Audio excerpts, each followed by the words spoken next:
বর্তমানে বাংলাদেশের সিলেট, নোয়াখালী সহ বিভিন্ন অঞ্চলে বন্যা চলে। তাই কোরবানি না করে সেই টাকা যদি বন্যার্তদের মাঝে সাহায্যের জন্য দান করা হয়, এ বিষয়টি কেমন হবে? না, প্রয়োজনে এত দয়ালু যারা কোরবানি দিতেই হবে, বিগায়ের ওজর, যার উপর কোরবানি ওয়াজিব সে যদি কোরবানি না দেয়, ইবনু আবিদিন স্বামী রহমতুল্লাহ ফতুয়া, সে ফাসেক। অতএব অতিরিক্ত বদান্যতার দয়া দেখাতে যে নিজের তো ফাসেক হওয়ার সুযোগ নেই, তার কোরবানি সে দিবে। বেশি দয়া হলে বন্যার্তদের জন্য সে বাড়ির চাল খুঁটি বিক্রি করে দিয়ে আসবে, তাই বলে কোরবানি তার থেকে সাকেত হবে না। আসলে একটা চক্র বাংলাদেশে আছে যারা মানুষকে, যারা হিন্দুত্ববাদী, পৌত্তলিকতায় বিশ্বাসী, তাদের এজেন্ট, তাদেরকে সবসময় দেখেছি কোরবানি থেকে মানুষকে নিরাসক্ত করার চেষ্টা করে, তারাই এসব কথা বলে। তো তারা বলুক যে ঈদ উপলক্ষে শপিং সেন্টারগুলো বন্ধ করে দেওয়া হোক, অতিরিক্ত যে বাজার হচ্ছে এই টাকাগুলো জমা করে আমরা বন্যার্তদের দিয়ে আসি। কোরবানি না করার প্রশ্ন আসবে কেন? বরং কোরবানি দেওয়ার মাধ্যমে যে গোশতগুলো হবে এগুলো যে বন্যার্তদের দিয়ে আসলে বেশি সওয়াব হবে, তাই বলে কোরবানি বাদ দেওয়া যাবে না।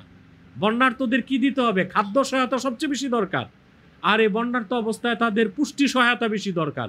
সেজন্য তো বেশি বেশি কোরবানি দেওয়া উচিত, আর গোশতগুলো তাদের দিয়ে আসা উচিত। কোরবানিকে বাদ দেবার সুযোগ নাই, যার উপর ওয়াজিব তাকে কোরবানি দিতে হবে। বন্যায় অতিরিক্ত জলাবদ্ধতায়, চিকিৎসার অভাবে কিংবা যদি কেউ ক্ষুধার যন্ত্রণায় দুর্ভিক্ষে মারা যায়, তারা কি শহীদ মৃত্যু লাভ করবে? যদি ইমানদার মমিন অবস্থায় ক্ষুধার যন্ত্রণায় কিংবা বন্যার পানিতে মৃত্যুবরণ করে, আল্লাহ তাকে শাহাদাতের মর্যাদা দান করবেন। তবে সুহাদা বা শহীদগণের রাতবাব ভিন্ন ভিন্ন। যুদ্ধের ময়দানে যারা শাহাদাত বরণ করে তাদের মর্যাদা সর্বোচ্চ। আর বন্যা, প্রাকৃতিক দুর্যোগ কিংবা অভাব অনটন, ক্ষুধার যন্ত্রণায় কেউ মারা গেলে ইমানদার হলে আল্লাহ তাকেও শাহাদাতের দরজা দান করবে।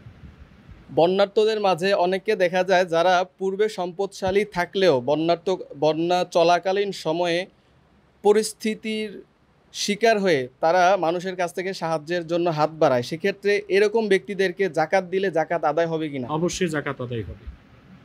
আরেকটি প্রশ্ন আসছে যে চারিদিকে বন্যা, সবকিছু ডুবে যাচ্ছে, অনেক জায়গায় মানুষ জলাবদ্ধভাবে আটকে যাচ্ছে, এটা কি আল্লাহর পক্ষ থেকে কোনো গজব? আমরা গজব সরাসরি বলতে পারি না। আল্লাহ তাআলা তো বলেছেন, জহরাল ফাসাদু ফিল বাররি ওয়াল বাহরি বিমা কাসাবাত আইদিন নাস। জল এবং স্থলের যে বিপর্যয়, এটা মানুষের হাতের কামাই। আমাদের গুনাহের কারণে, কারো কারো গুনাহের কারণে, অপরাধের কারণে অনেক সময় আল্লাহর পক্ষ থেকে বিপর্যয় আসে।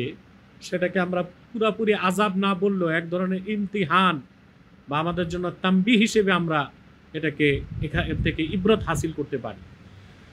আর এটা আল্লাহ তাআলা যে সিস্টেম রেখেছেন সৃষ্ট জগতের মধ্যে, ন্যাচারাল বা প্রাকৃতিক কারণেও হতে পারে। আল্লাহু আ'লামু বিস-সাওয়াব।